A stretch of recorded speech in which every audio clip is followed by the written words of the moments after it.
शब्दांकित किया है। और इतना ही नहीं, आदरणीय राष्ट्रपति जी ने भारत के उज्जवल भविष्य के प्रति एक विश्वास व्यक्त किया है। ये अपने आप में हम सबके लिए प्रेरक है।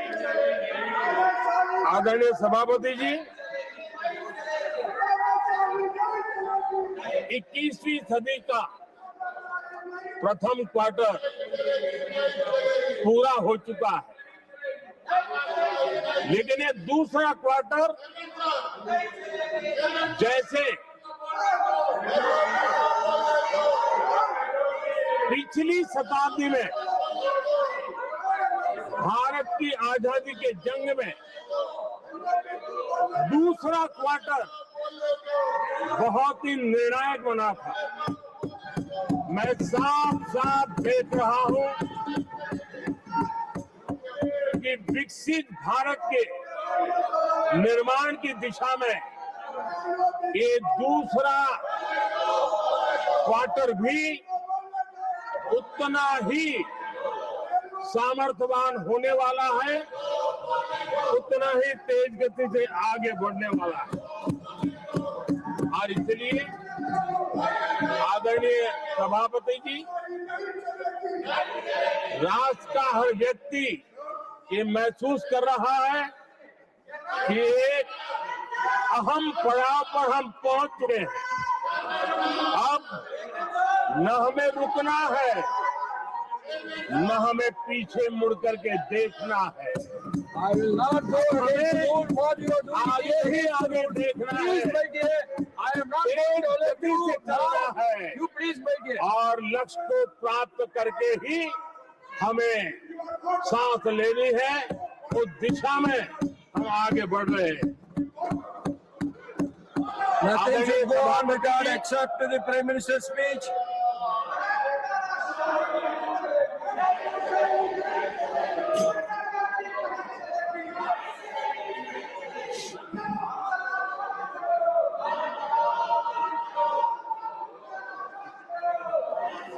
आदरणीय सभापति जी, वर्तमान में अगर हम देखें तो भारत के भाग्य के अनेक सुयोग एक साथ हमें नसीब हुए। ये अपने आप में बहुत ही उत्तम संयोग है, ऐसा मैं मानता हूं। सबसे बड़ी बात है, विश्व के समृद्ध से समृद्ध देश भी बुजुर्ग होते जा रहे हैं। वहां की आबादी उम्र के उस पड़ाव पर पहुंची है हम जिन्हें बुजुर्ग के रूप में जानते हैं। हमारा देश ऐसा है जो विकास की नई ऊंचाइयां छू रहा है। उसी समय दिनों दिन हमारा देश युवा होता जा रहा है, युवा आबादी वाला देश है। ये अपने आप में एक बहुत अच्छा सुयोग है। आदरणीय सभापति जी,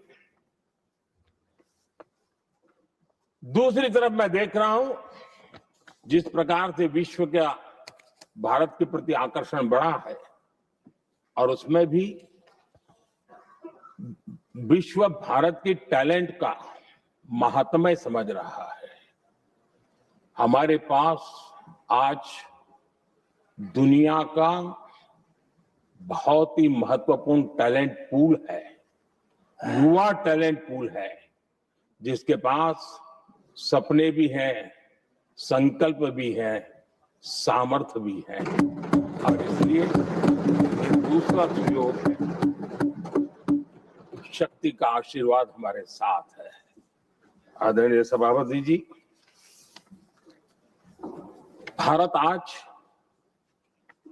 विश्व में जो चुनौतियां पैदा हो रही है, उन चुनौतियों का समाधान देने वाला एक देश आशा की किरण बना हुआ है, और हम समाधान दे रहे हैं।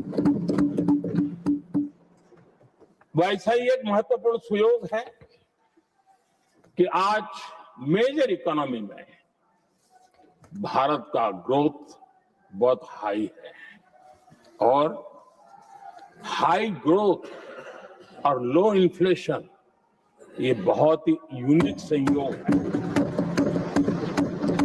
और ये हमारी अर्थव्यवस्था की मजबूती को प्रदर्शित करता है।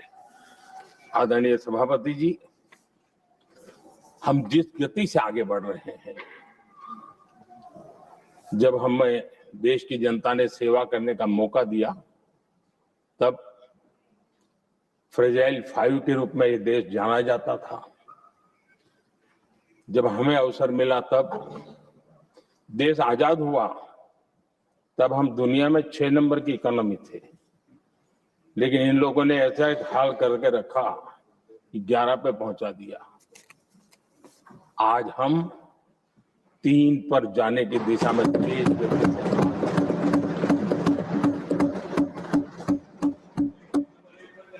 आदरणीय सभापति जी, आज